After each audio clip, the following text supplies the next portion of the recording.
please remain standing for the invocation by University Chaplain Dr. Kenan Morris.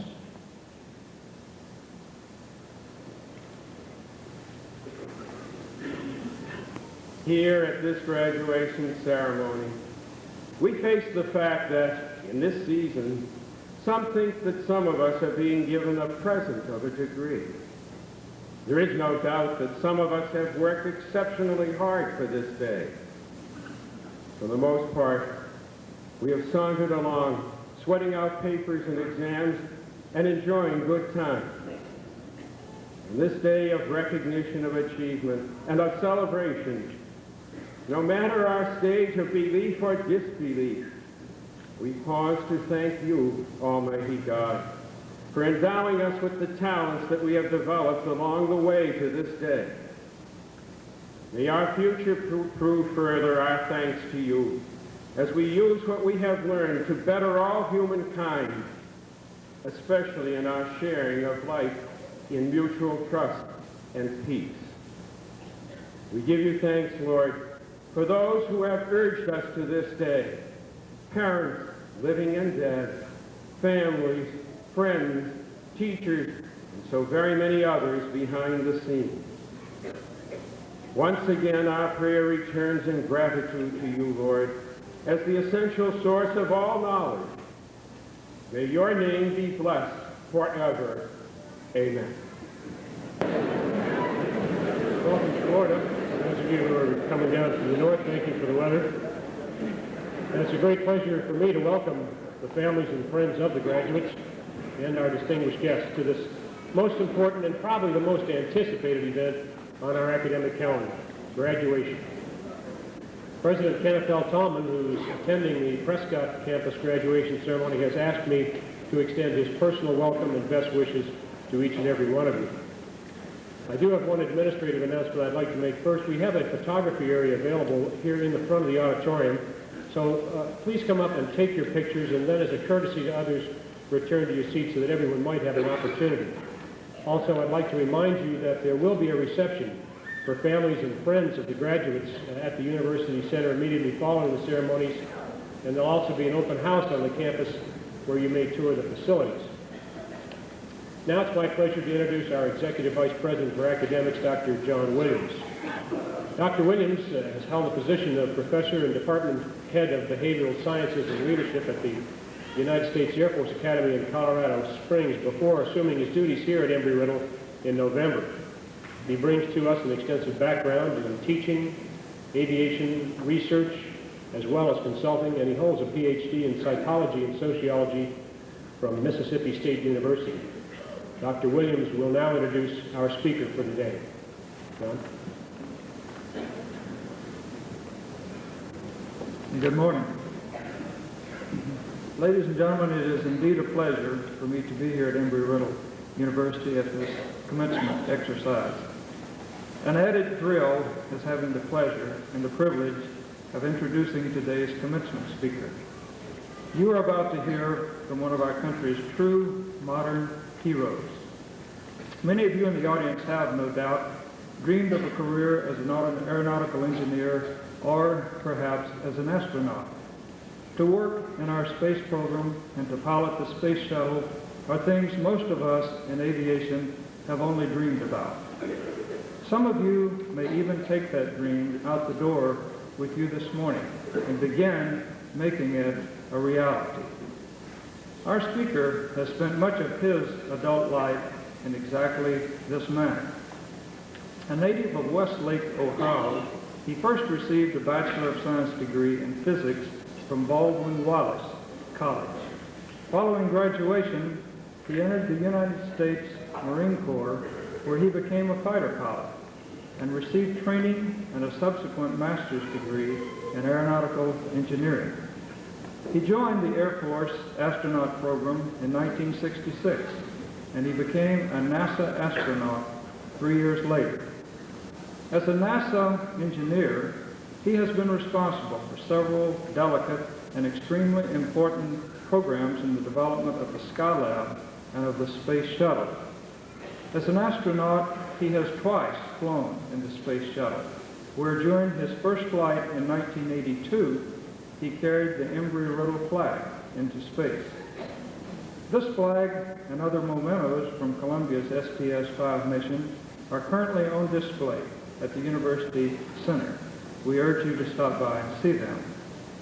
In 1985, our speaker spent a week in space as commander of the Space Lab 3 mission, where he commanded a crew of 6, conducting a broad range of scientific experiments from space physics to the suitability of animal holding facilities in space.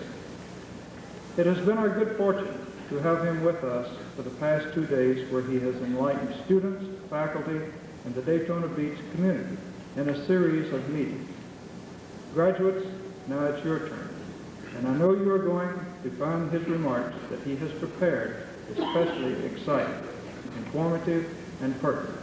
Please join me in welcoming our December 1985 commencement speaker, Colonel Robert F. Overmeyer.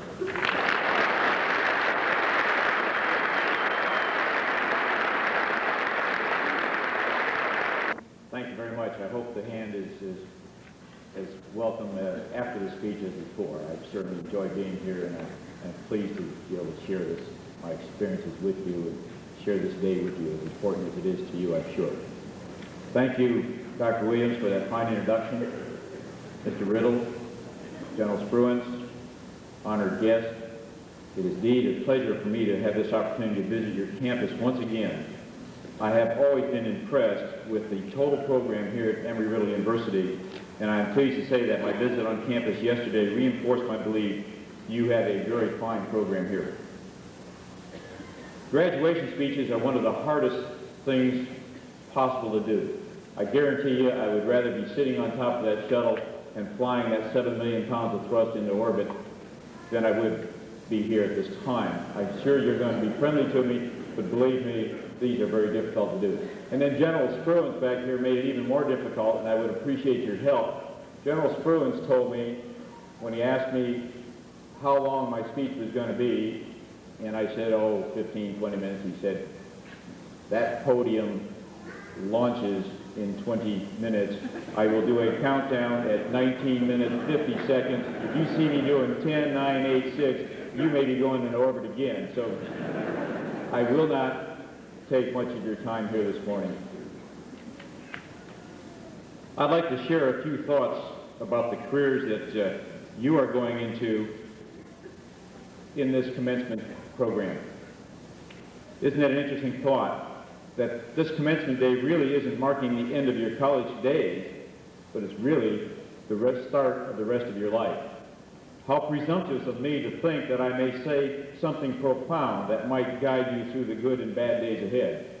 For mark my word, there will be both good and bad days ahead, and I'm sure your preparation here at Embry-Riddle is going to make it that there will be many more good days than bad. I am confident of that. I feel particularly pleased to give this address here at Embry-Riddle. After almost 30 years of aviation and space, I take great pride in my wonderful profession and the profession that you are going into, and I'm deeply concerned that only the best qualified and dedicated persons enter our aviation and space society. You notice I bring it together, that the aviation and the space society, for indeed space grew out of the knowledge and the programs that developed in aviation, and lo and behold, we see, as we go operational with the Space Shuttle program, we see it melding together back again to the aviation in space. So we are really one society, the professionals of aviation in space. My 2 space flights on their own do not qualify me to stand here and to try and say something that might guide you in your endeavors in the future. No, it is more the effort that I have made to attempt to keep up with all phases of aviation that keeps me conversant with aviation, even to the very nuts and bolts of aviation. I recently, with the help of a friendly airframes and power plant mechanic, overhauled and annualed my Cessna 150. And just like those of you in the airframe and power plant mechanics world, I cussed out those doggone nuts that hold those jugs on that I couldn't get down with the wrench, and I cussed out those magnetos that I couldn't quite get time but I think I have an appreciation today of the difficulties and the problems that we have in aviation maintenance. I also have tried to keep abreast of the goings-on in aviation flying at the very grassroots level. That very same Cessna 150 that I have annualed and overhauled, I teach students in. I have been very, very fortunate. I have yet to have a student go up for his private ride and bust it. I know I knock on wood when I say that, and it's ultimately will happen, but right now I've got a string of all my private students going up and having passed it on the first try, and I'm very proud of that. And then, of course, the thing that we don't talk about much in the astronaut office, when the aura of the space flight has gone away and we're back doing our normal work, I have spent many, many, many more thousands of hours doing engineering work, developing the space shuttle, developing the space training, shuttle training aircraft, and now presently awaiting my next assignment for space flight, developing the space station. So I feel I can talk to many different facets of aviation than just the simple story about my wonderful, fulfilling, and rewarding space flights that I was fortunate to go on.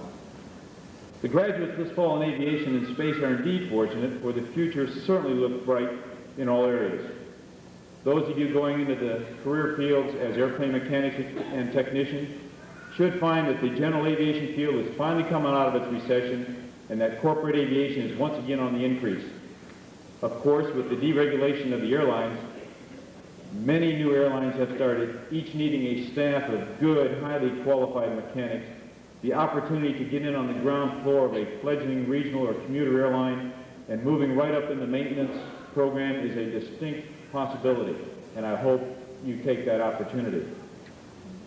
These young enterprises will certainly need good people in their management and their maintenance management and their aviation management program, their ops program.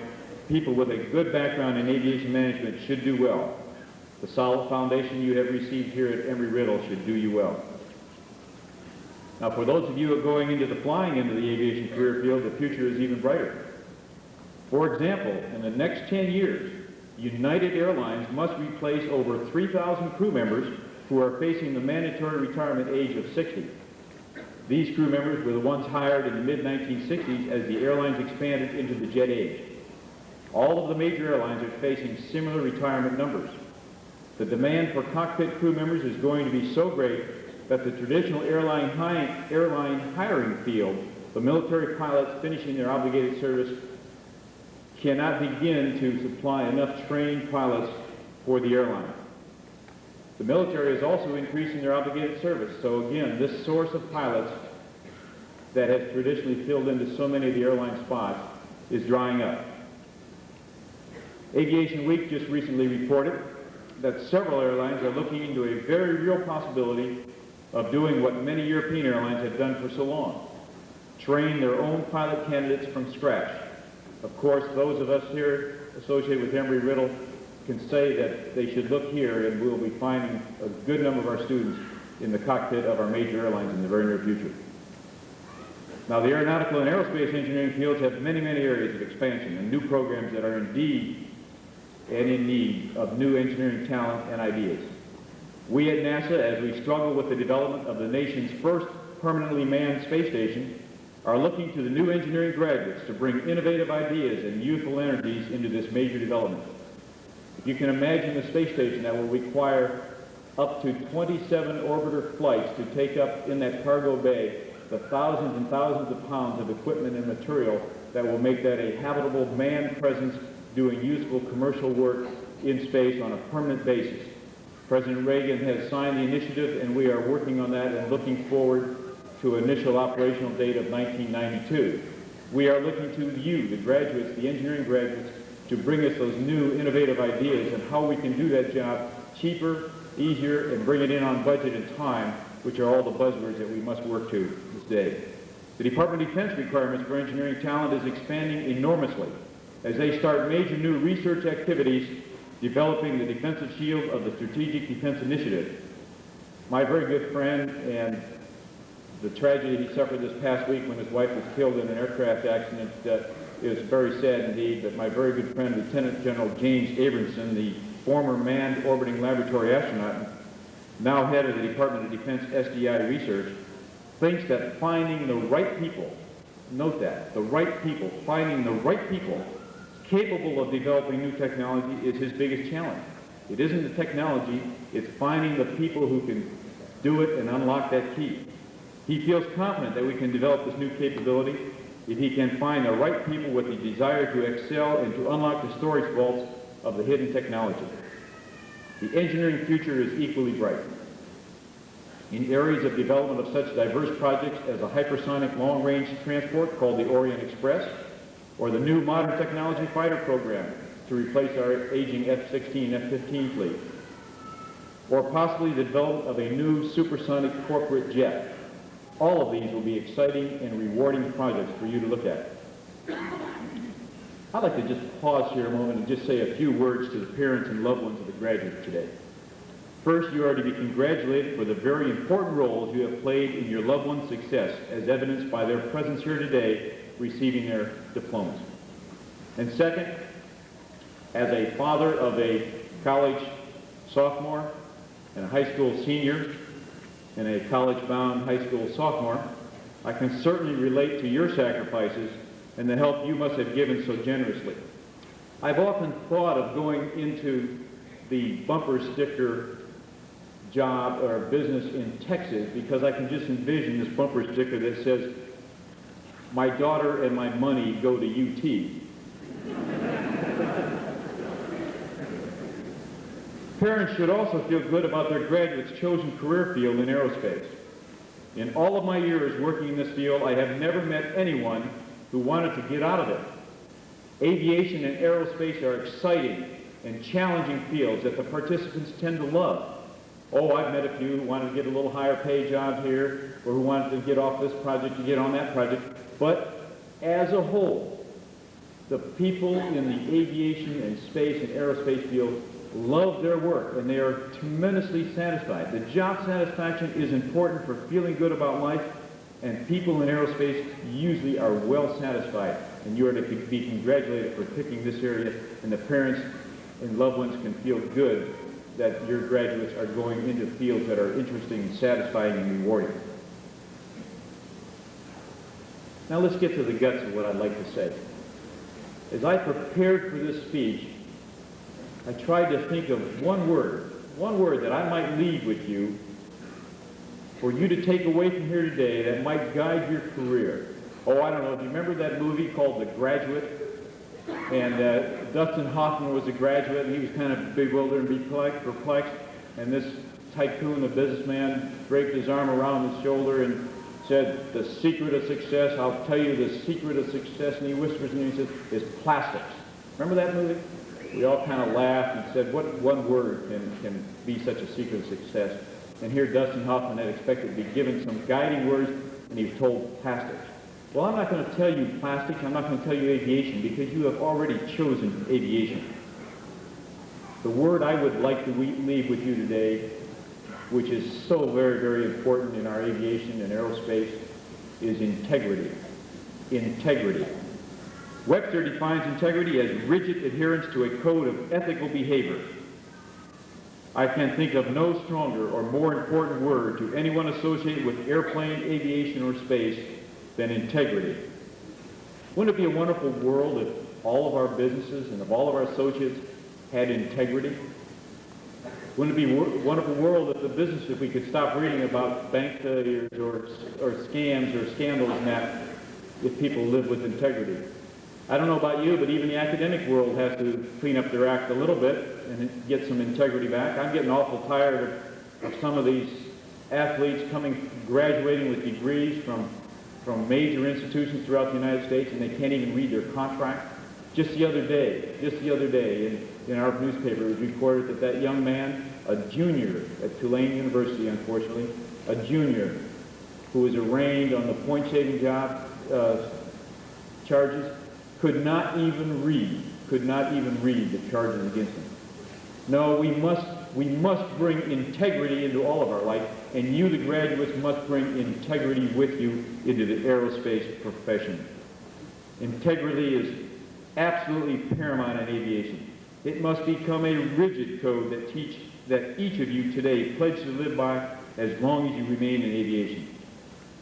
First, the mechanics and the technicians must religiously live by the code and resist any pressure from within yourself or from without or external sources to cut those corners. It has been said many times before about aviation that the difference between aviation and other types of transportation is that when something goes wrong in aviation, you just can't pull over to the shoulder of the road and stop. Our aviation mechanics must live by an uncompromising code of ethics that allows no shortcuts, no deviations from good, sound mechanical practices.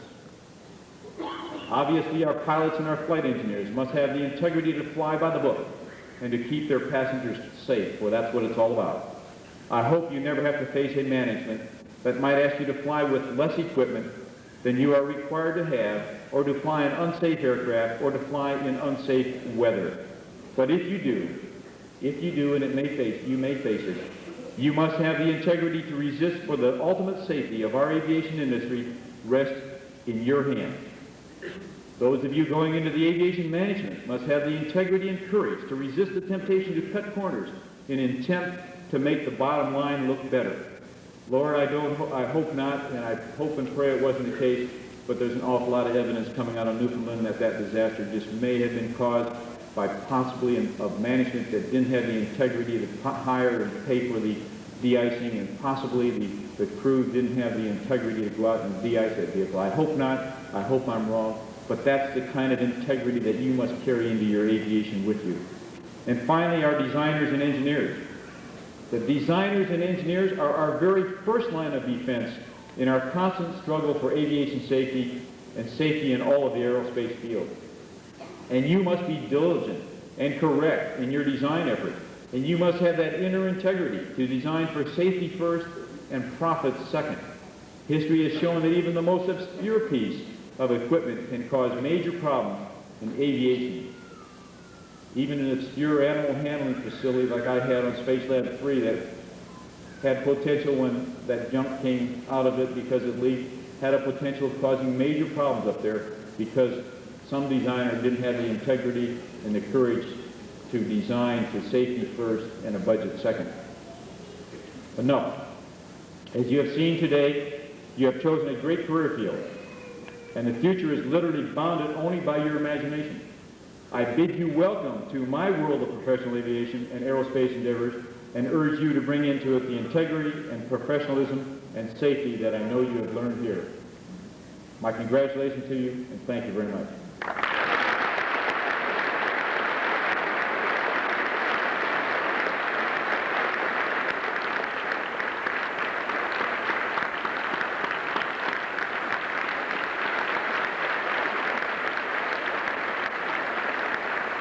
For giving us one more gift.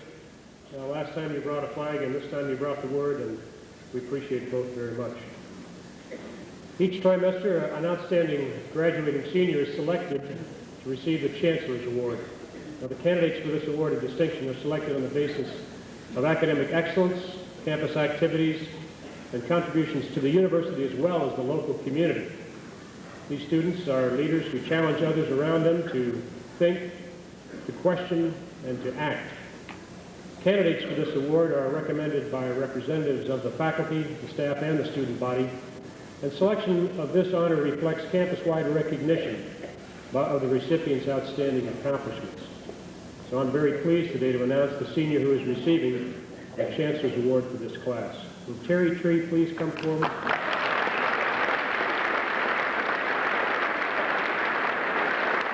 Terry is receiving the Bachelor of Science degree in Aeronautical Engineering. He's graduating with honors, cum laude, and then on the Dean's List, as well as the National Dean's List. In addition to his excellent academic performance, Terry has worked on campus as a library circulation reference student assistant and as a grader for the Humanities Department. And he served as president and secretary of Sigma Gamma Tau, the National Aerospace Engineering Honor Society, and also been an active member in several other campus organizations.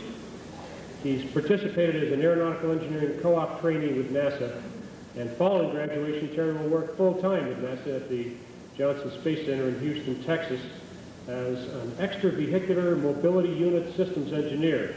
And he tells me what that means. He's going to be working on a team responsible for the design and development of a new advanced spacesuit, which will be used on the space station scheduled for deployment in the mid-90s. Now, I want to tell you, in case you're worried about it, Terry has told me that he's going to design this thing right because he wants to wear that spacesuit himself on that space station, so we don't have to worry about that. Terry, you truly exemplify the outstanding qualities and the accomplishments embodied in this, the Chancellor's Award. So I'm very proud to honor you with it and to recognize you as a distinguished graduate of Embry-Riddle Aeronautical University. My congratulations.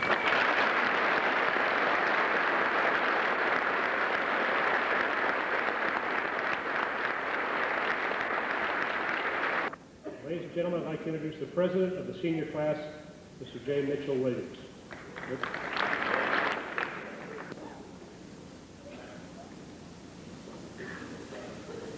General Spruance, Mr. J. Paul Riddle, Chancellor Doughton, Colonel Overmeyer, Mr. Lockberg, members of the Board of Visitors and Board of Trustees, academic deans, directors, and administrators, other distinguished guests, parents and friends, faculty and staff, my fellow graduates, good morning. 4 years preparing.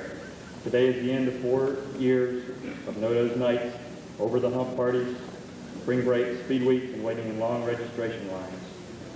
Today is the day that we embark on our careers to make our mark on this incredible industry, aviation. This is the end of an era in our lives and the beginning of a lifetime. As we leave the protective environment of Embry-Riddle, we are thrust into an industry that places enormous responsibility and pressure on the professionals responsible for the day-to-day operation of the world's largest air transportation system. But we are different from all the rest. We are graduating from Embry-Riddle Aeronautical University, a one-of-a-kind, the only place like it in the world. We are the future of aviation and space technology. We are the managers, engineers, maintenance technicians, programmers, and pilots of the future. I believe that this is an appropriate time to look back at those who made our journey to this point possible. We'd like to thank the faculty and staff, who we owe so much for their dedication and enthusiasm which they displayed in and out of the classroom. We'd like to thank our alumni, who have molded the excellent reputation of Embry-Riddle through their display of professionalism and technical competence. We'd also like to thank our friends, who listened when we had problems and pushed us to be the best. And most important, we'd like to thank our parents, grandparents, and families, for without their patience, love, and support, this day could not even have been a dream, much less a reality. I think I speak for my entire class when I say, thanks, Mom, thanks, Dad. Today's graduates deserve tremendous recognition for their accomplishments, but there's a special group within the class, the Senior Class Council, who have given many hours of their time to the senior class. They are the Vice President, Ajit Singh Molaris, Alan Benson, Roger Wetmore, Jim Shockley, Frank Henson, Holly Wheeler, and Mark Barrett. And at this time, I'd also like to recognize one other person. Would Lori Ramcross please come forward, who is the advisor for the Senior Class Council. The Senior Class Council to Lori Ramcross, and appreciation for her outstanding contribution and time.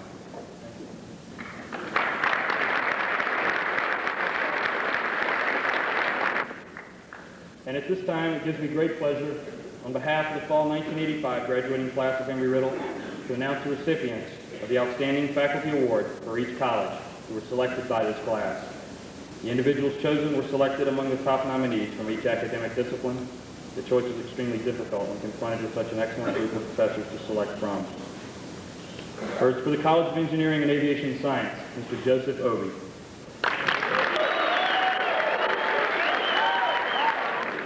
Outstanding Faculty Award presented to Joseph E. Obey for exemplifying the highest ideals of the teaching profession. Congratulations.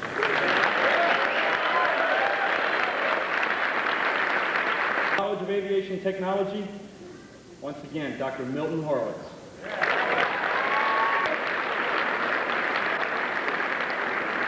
Outstanding Faculty Award presented to Dr. Milton Horowitz for exemplifying the highest ideals of the teaching profession. December 14th.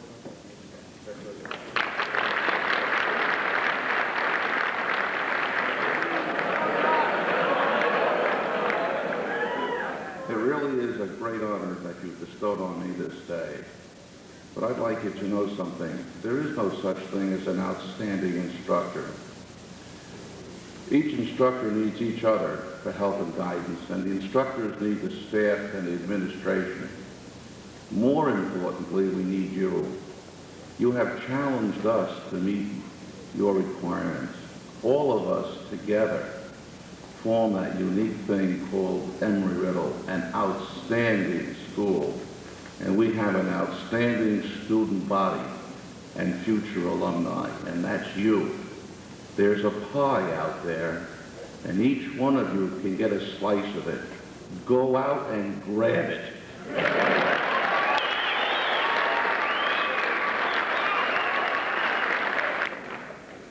Honorable guests, parents, fellow graduates, faculty and staff, we must look forward to the future, the world that awaits us.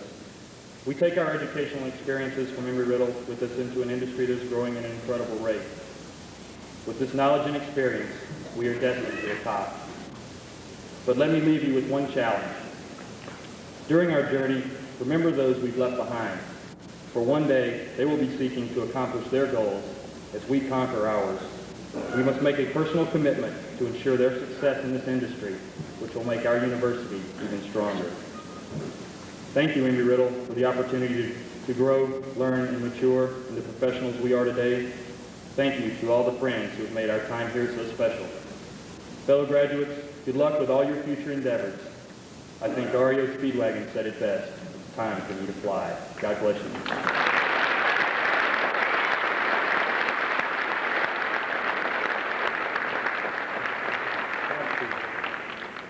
Embry-Riddle is fortunate to have several armed forces commissioning programs active on the Daytona Beach campus. The Air Force ROTC detachment has the largest enrollment of any civilian institution in the country, number 2 overall only to Texas A&M, while our Army detachment is one of the highest growth rate programs in the nation. 10 of our graduates today have become the newest lieutenants in our nation's armed forces, 5 second lieutenants in the Air Force, 4 second lieutenants and 1 first lieutenant in the Army. We're extremely proud of these people, and I'd like them all to stand and be recognized. So, new lieutenants, would you please stand up? Business.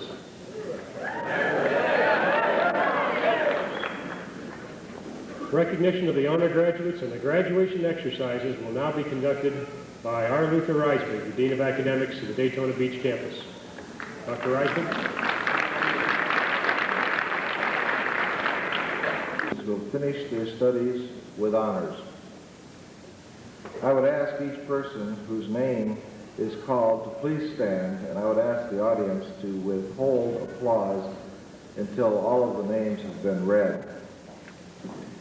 In explanation of this honor and of these young people who have developed themselves to the very highest extent of their ability, let me explain to you, the audience, the meaning of the various insignias that you'll see on the robes as the graduates stand up. The system involves an addition of points awarded for each grade that the student has received, where a 4-point score is significant of an A grade, so a 4.0 average signifies a perfect score, and this goes down to a B with 3 points, a C 2 points, etc. The first level of honors, cum laude, is signified by a white cord, and this graduate has achieved a grade point average of 3.5 to 3.69. The next higher level of honors is a magna cum laude, signified by a red cord with a grade point average achievement of 3.7 to 3.89. In the highest level of honors, summa cum laude is signified by a gold cord signifying a grade point average of 3.9 to 4.0.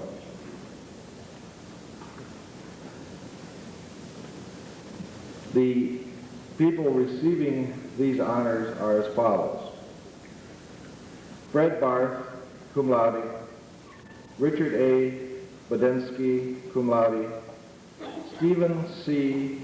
Chandoa, magna cum laude, Augusto de Castro, cum laude, Henson, cum laude, Philip Ganda, cum laude, Christos Lividas, cum laude, Eduardo Lambana, cum laude, Peter F. Moretta, Jr., cum laude, Janelle L. Schofield, cum laude, Jack E. Scott, cum laude, Joseph D. Sear II, magna cum laude, Michael L. Stutz, cum laude, Stephen M. Tooth, cum laude, Terry O. Tree, cum laude, Joe E. Walker, Jr., cum laude, Michael K. Woods, cum laude, Anthony J. Zent, cum laude. You may applaud.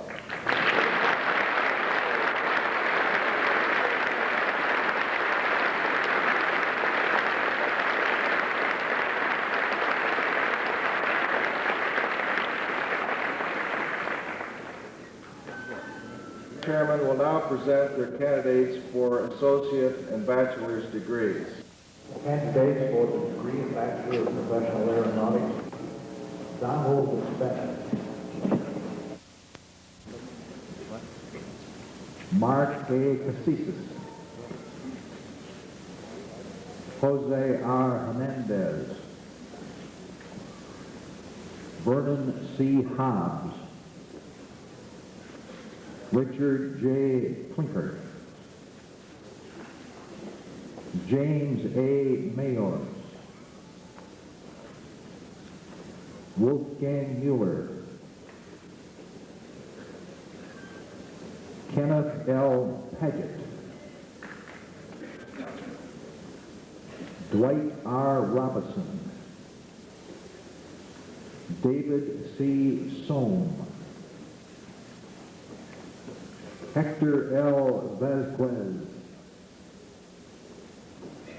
Eric M. Way, Michael J. Williams, Second Lieutenant Anthony J. Zent, cum laude. Candidates for the degree of Associate in Aviation Maintenance Technology, Program Chairman Paul F. Taylor, Dimitrios Giovannikakis, William O. Huby, Mohammed Rabi Ali, Doug Satterwhite, Keith C. Shelley, George Tullius, George Sunnerless. Candidates for the degree of Associate in Science in Avionics, Maintenance Technology, Program Chairman E. Nolan Coleman, Peter J. Ewing, Bakr A. Hassawi, Christina L. Munda.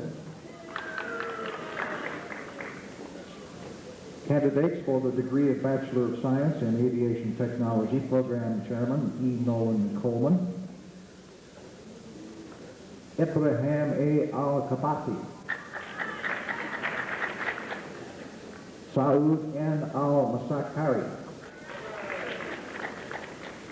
Daryl S. Brussel, Leif D. Butler, Augusto R. de Castro, cum laude, Gilbert J. DeGeorge, Roland Duer Anderson, William M. Falk,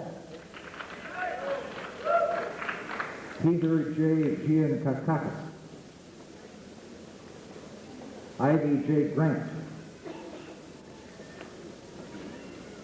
Edwin H. Harris,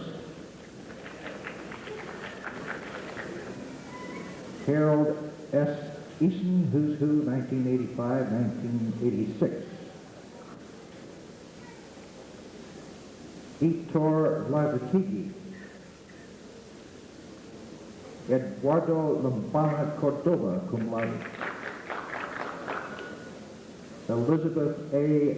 Menig. William H. Muddle. Fernando R. Menez. Jean O. Gildas. William C. Russell III.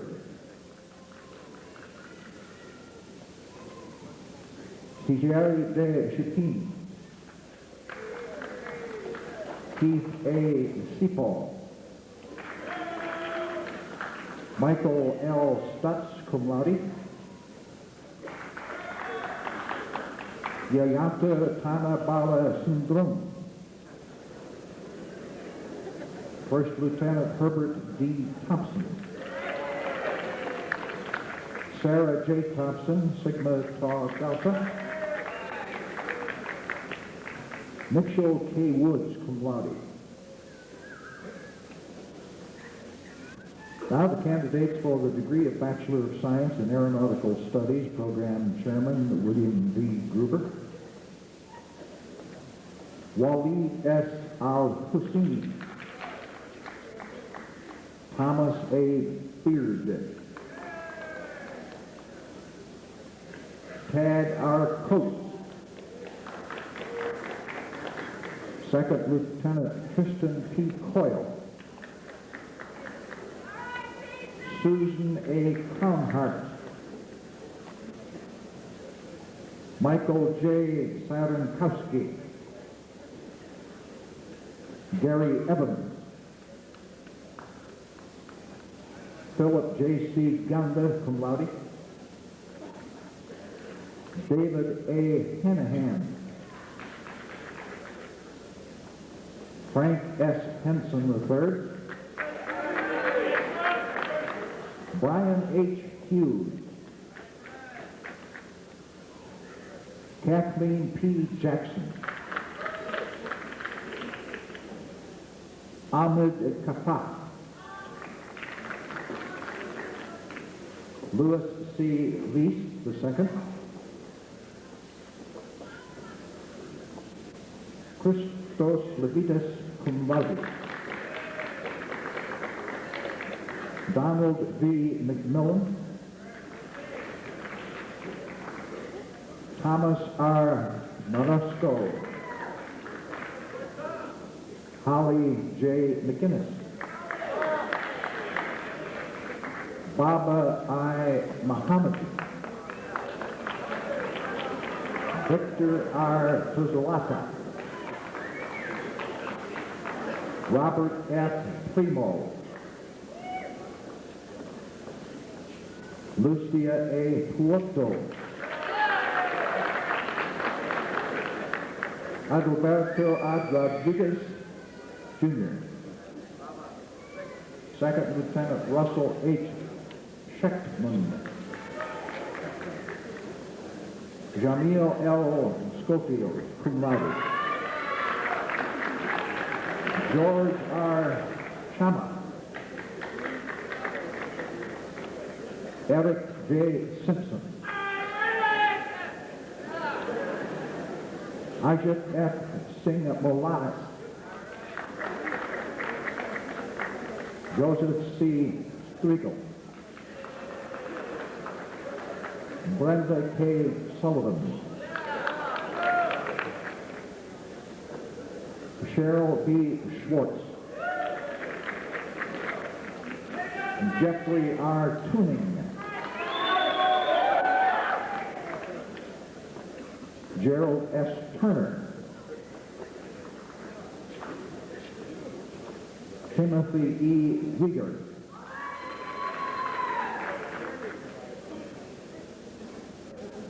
Brent J. Westfall. Ray L. Williams.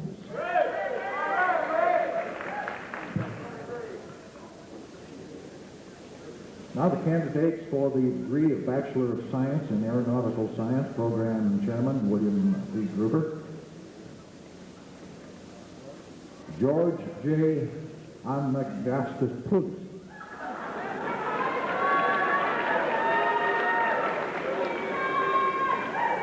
You want to try that again? Mark L. Perry, who's who, 1985-86. Omicron Delta Kappa.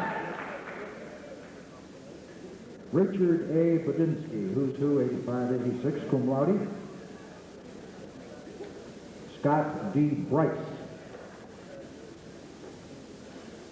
Matthew D. Keddo. Patrick J. Conley. John E. Gaha. Michael H. DeHart. Joseph B. Elias. Martin E. Foreman, Jr. William H. Polk, III. Jeffrey D. Frederick. Charles R. Hallett. Giovanni A. Hernandez. Patrick J. Hurd. Douglas A. Kepler. Audrey R. Kelly. Terrence P. McCullough. David E. McLam. Timothy M. Miller. Peter F. Morita, Jr., cum laude. Scott Neifert. Vincent J. Nitti. James G. Pitcavic, Jr. Scott B. Pratt. Kenneth Rasich. Mark Reverend. Timothy Rosser. Kenneth E. Schmeling. Joseph David Sear III, who's who, 85-86, magna cum laude. James F. Shockley. Larry W. Shryack. Second Lieutenant Kimberly Jane Simpson, Omicron Delta Kappa. John N. Story, Jr. Stephen M. Tooth, cum laude. Gary F. Vagnazzi. Roger E. Wetmore. J. Mitchell Williams.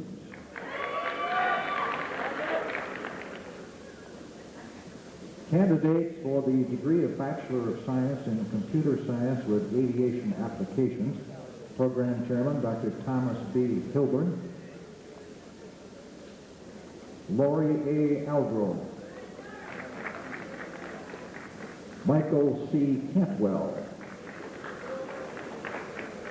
Lynn A. Castanir. David C. Engelhart. Michael J. Fisher.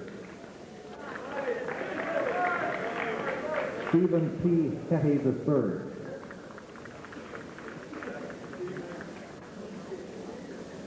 Jeffrey T. Hustickler. Grafton S. Kennedy III, who's who, 85-86. Leonidas G. Macris. Romero Martinez III, who's who, 85-86. Paul C. Westbrook.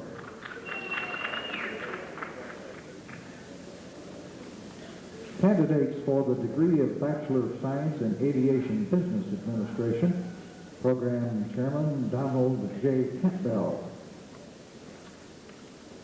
Wilson G. Gracucci.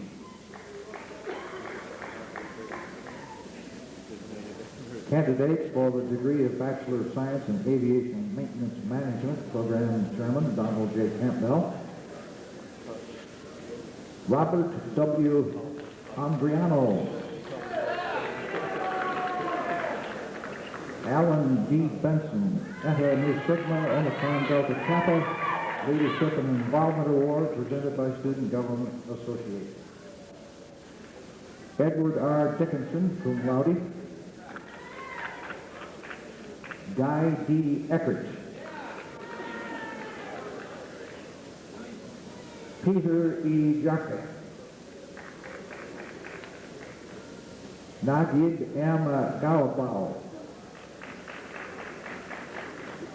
Curtis D. Hyde, Eta Nu Sigma. Tibor Hobler.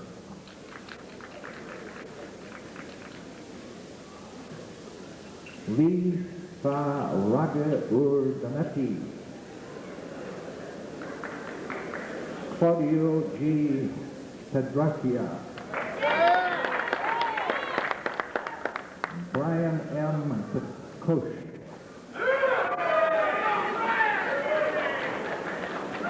Das Putham.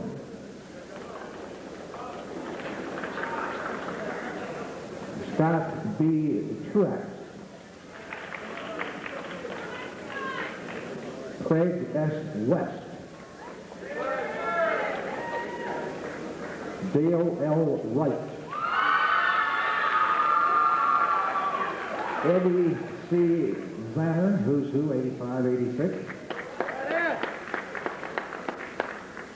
Candidates for the degree of Bachelor of Science in Aviation Administration, Program Chairman Donald J. Campbell. Harvey Atkinson. Fred R. Barth, cum laude, Eta Nu Sigma. Mohsen F. Bavagia.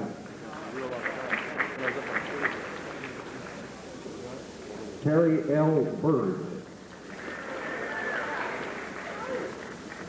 Stephen C. Chandoa, magna cum laude. Faoud A. Hador. Joseph A. Flood.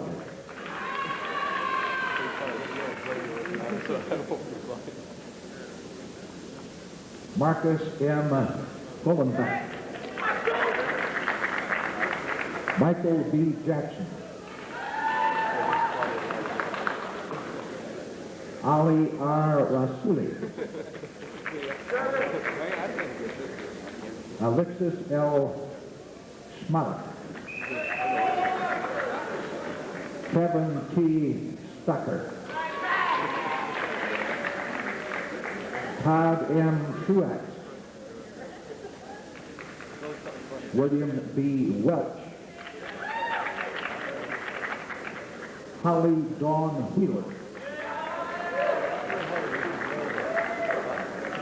And now candidates for the degree of Associate in Science in Aviation Management, Program Chairman Donald J. Campbell.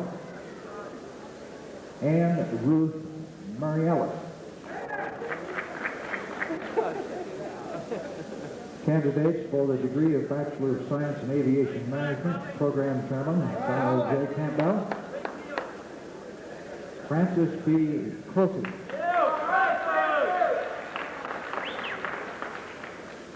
Mahideen K.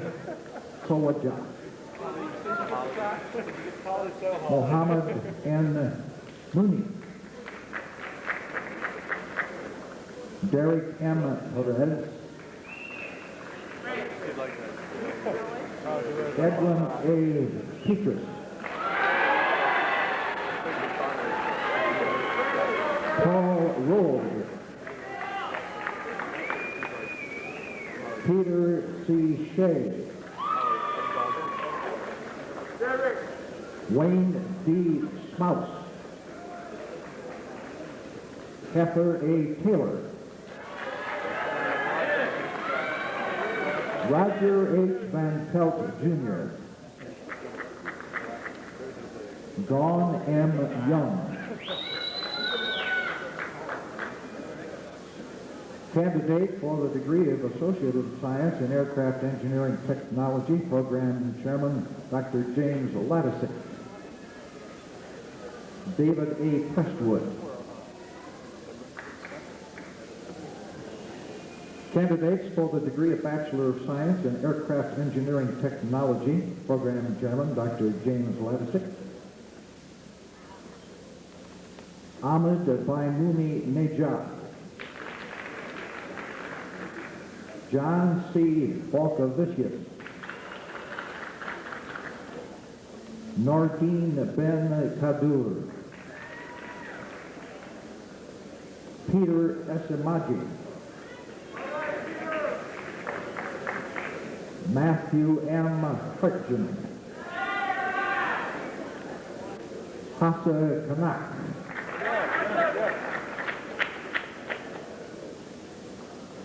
Fred Lammerhurst. Matthew P. Moranto. Mohammed J. Najimi.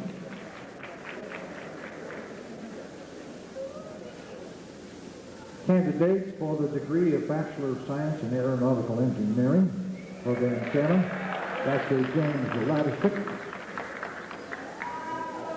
Christopher Amenchi, Sigma Gamma Tau. Michael A. Cachero. Jeffrey T. Cohen.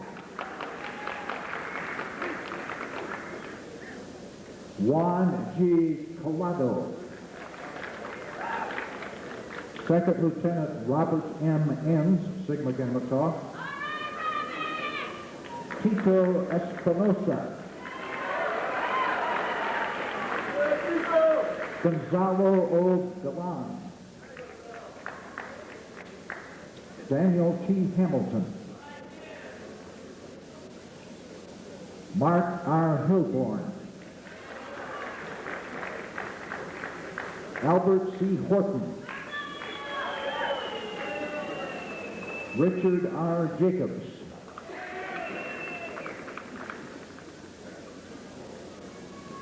Stephanie M. Kaiser. Jonathan R. Lemke. Edward T. Madsen. Gustavo P. Martinez. Benjamin H. Mills, Jr. Kurt R. Nose, Sigma Gamma 2, South. Oh. Gregory Peralta, Sigma Gamma Tau. Joseph L. Piotrowski. Mario S. Pishno. Dennis D. Redouty. Philip R. Reinfeldt. Alberto Roble Seton, Sigma Gamma Tau. Alexander Rodriguez. Jack E. Scott, Sigma Gamma Tau, cum laude. Nicholas Siskobu. Chabri B. Soulon. Brian M. Thomas. Terry O. Frey, Sigma Gamma Tau, Omicron Delta Kappa, cum laude. Second Lieutenant Joe E. Walker, Jr., cum laude. Christopher J. Young. Ladies and gentlemen, this concludes the undergraduate portion of the...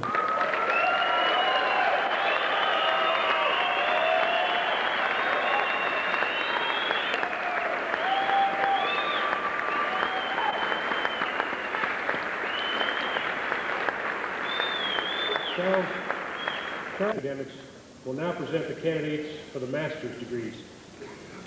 Chancellor Williams. The graduates who will now receive their diplomas have completed the highest level of education offered by Embry-Riddle, the master's degree. Our congratulations go to each of these individuals for this significant accomplishment, and our best wishes for continued success as they assume positions of increased responsibility in the aerospace industry. Susan Doherty, Dean of Academics of the International Campus, will now present the candidate for the master's degree. Candidate for the degree of Master of Aeronautical Science, Shadad Shamabad.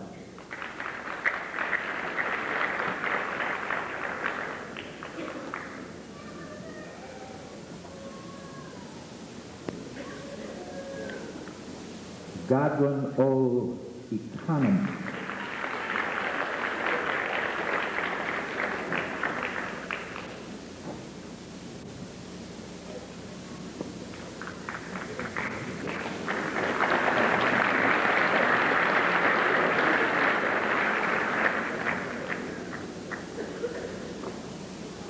Ayub S. Hindi.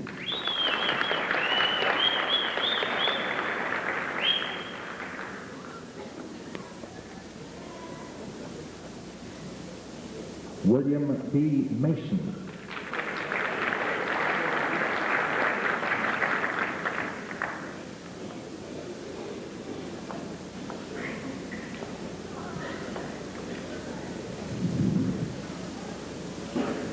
Robert M. McCord.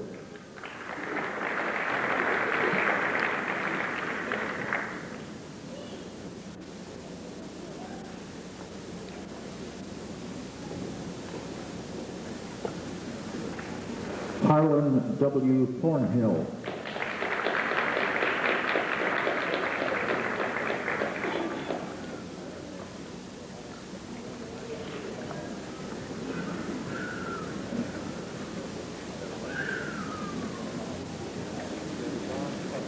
Candidates for the degree of Master of Business Administration in Aviation, Robin Ann Argentero.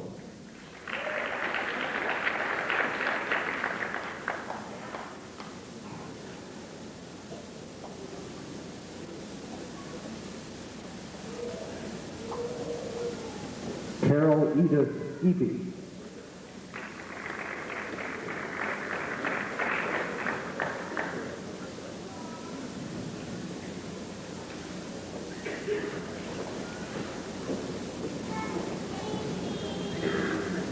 John W. Hopper.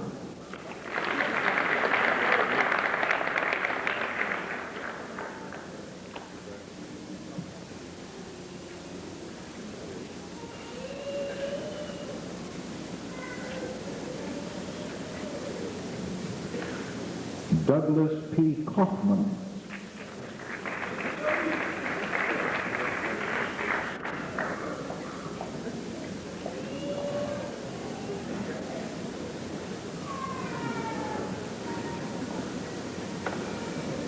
Ted Sheets.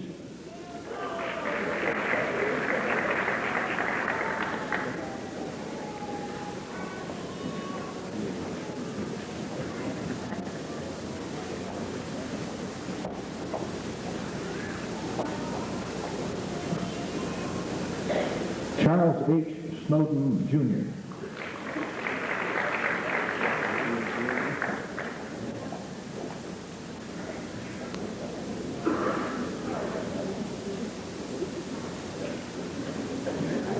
Annie E. Fiok Udo.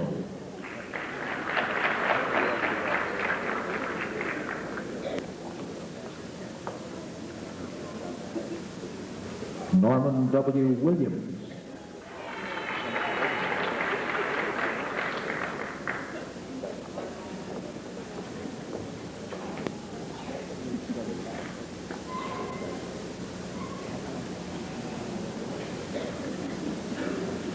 Major Lynn P. Woolard.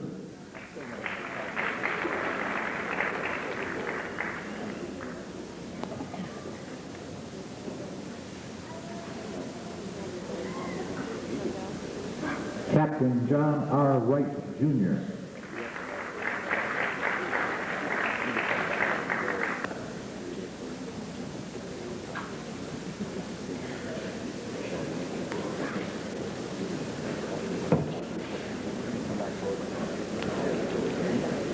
Will all the candidates for bachelor's degrees please rise? Mr. Burke, upon the recommendation of the faculty of the university, it is my honor to present you the candidates for graduation. Would the master's candidates please rise too?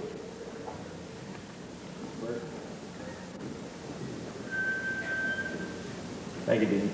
By the authority vested in me by the Board of Trustees of Embry-Riddle Aeronautical University, I hereby confer upon you, as appropriate, the associate degree, the associate in science degree, the Bachelor of Science degree, and the master's degree, with all the rights, privileges, honors, and responsibilities appertaining thereto.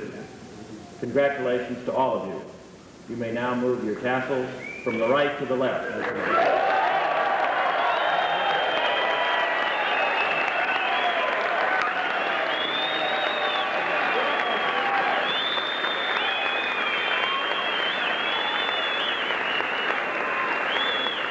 graduates may now be seated.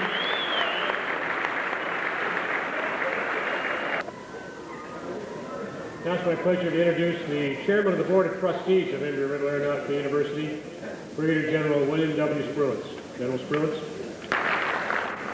Well, to you mothers out there who brought the little crumb crunchers, we don't mind them crying a little bit because it is pretty long.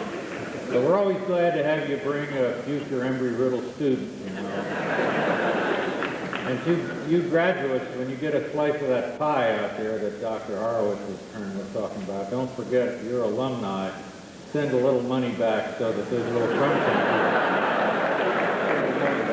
so those little crumb crunchers can have a better education just like the alumni did for you. When I was sitting out there graduating and listening to what I thought was too darn long a ceremony, I didn't have any idea what I was getting into coming out of the academic cocoon and going into the real world. There's a lot of booby traps and a lot of mines out there that you got to avoid.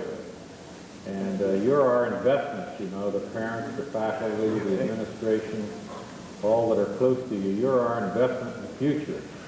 And for God's sake, don't run 90 yards and drop the ball by going out there and sticking your head in the windshield, getting drunk and having the mad mother put you to jail, or catch one of those communicable terminal.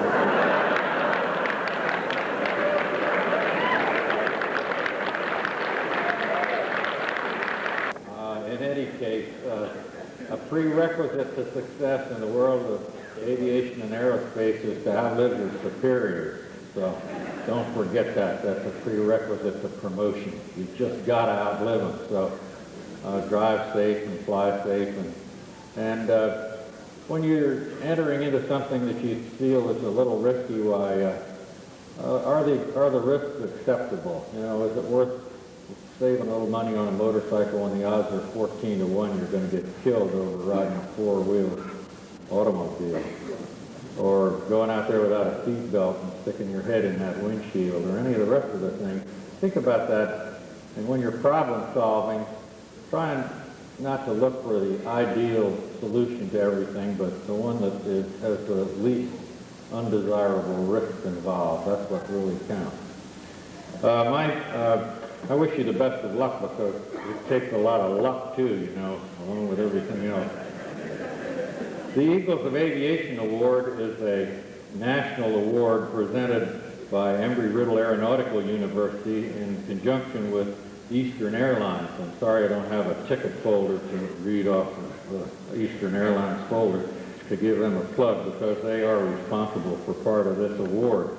To select the individuals who have made a direct impact on the history of aviation. Since its inception in 1978, the award has been presented only 3 times.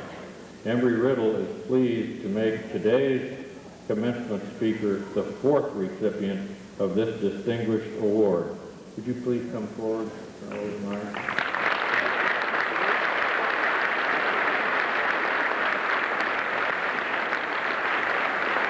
Colonel Robert F. Overmyer has certainly made his mark in the history of aviation, both as a pilot and an engineer. He began his military career with the United States Marine Corps in 1958. Following flight training and assignment to the Marine Attack Squadron, he was appointed to the U.S. Naval Postgraduate School to study aeronautical engineering. Upon completion of his master's degree, he served 1 year in Japan and was then assigned to the Air Force Test Pilot School at Edwards Air Force Base. Colonel Overmyer was chosen as an astronaut for the Air Force's Manned Orbiting Laboratory program in 1966. When this program was canceled in 1969, he was selected as a NASA astronaut. His first assignment was engineering development duties on the Skylab program. Later, he served as support crew member for Apollo 17 and was the launch capsule communicator. From 1973 to 1975, he was a support crew member for the Apollo-Soyuz test project and was the NASA capsule communicator in the Mission Control Center in Moscow, USSR. In 1979, Colonel Overmyer was put in charge of finishing the manufacturing and tiling of Space Shuttle Columbia as it was prepared for its first flight in 1980. He was the pilot on Columbia for STS-5, the first fully operational flight of the Shuttle Transportation System, which was launched from Kennedy Space Center in 1982. This mission was the first to successfully deploy 2 commercial satellites from the payload bay. In addition to the deployment and numerous medical experiments, this 5-day mission was the first to land through a cloud bank and onto a hard surface runway at Edwards Air Force Base. Colonel Overmyer was the commander of IS-51B, the Space Lab 3 mission in 1985. He commanded a crew of 4 astronauts and 2 payload specialists conducting a wide range of experiments. This was also the first shuttle mission to launch a small payload from the getaway special canisters. Mission 51B completed 110 orbits of the Earth on its 7-day journey. Colonel Overmyer, who is currently engaged in technical engineering duties within the astronaut office while awaiting another flight assignment, has received numerous awards throughout his career, including the Air Force and Marine Corps Meritorious Service Medal, the Naval Postgraduate School's Distinguished Engineers Award, the Marine Corps' Distinguished Flying Cross, and the NASA Space Flight Medal. He was awarded an honorary Doctor of Philosophy degree from his alma mater, Baldwin Wallace College. Colonel Robert F. Overmyer, Embry-Riddle Aeronautical University recognizes your many achievements and is proud to place your name on this award. We welcome you into the exclusive ranks of Eagles of Aviation. Congratulations and thank you.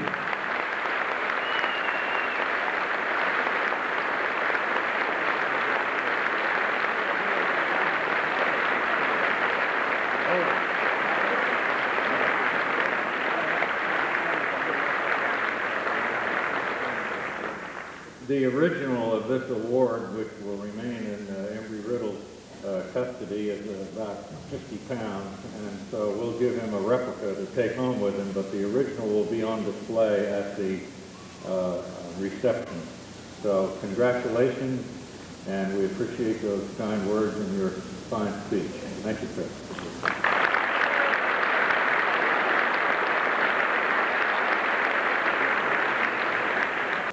The interest, dedication, and support of 2 groups of people play a very important part in the success of our university: the Board of Trustees and the Board of Visitors. And Mr. J. Paul Riddle, co-founder and trustee emeritus. Whatever you do, be honest. Sometimes it's very difficult to tell the truth. Well, a little white lie might be called diplomatic, but it's going to have it always be truthful and honest. then you'll be respected. Maybe you'll be loved, but you'll be respected. And I'm sure that you people will do it. In aviation, that goes double. And never be satisfied. Be content. But always you can do a little better the next time. Try it. Thank you very much. And God bless you.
All right, well, where are we going?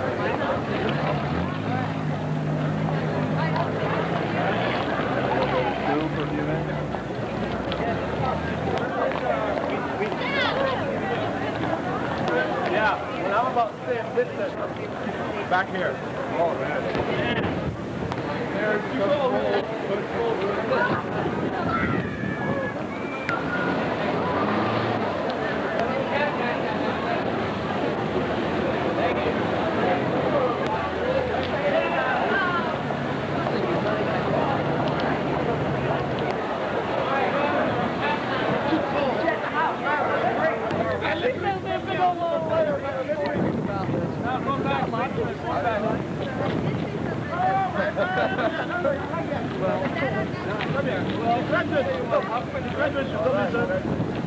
What kind of camera is that? You're not going to get everything.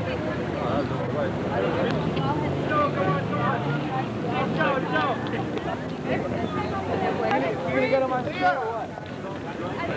Yeah, we all brought food.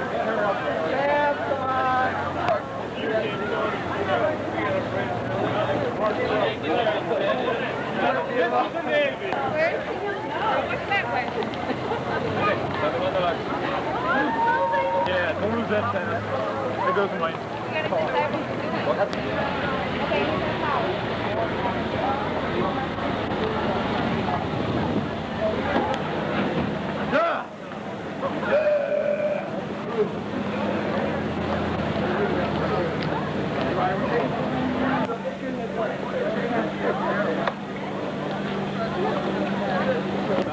Nice picture. Okay, now everybody get over there. I'll take it. I think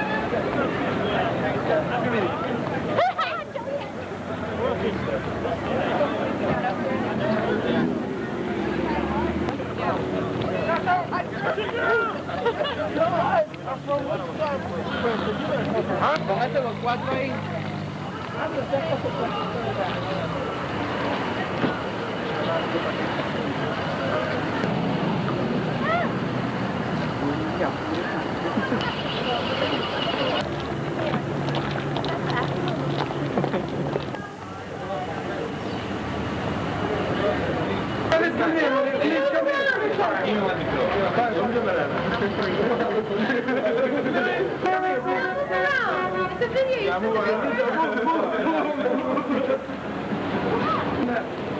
Getting that in.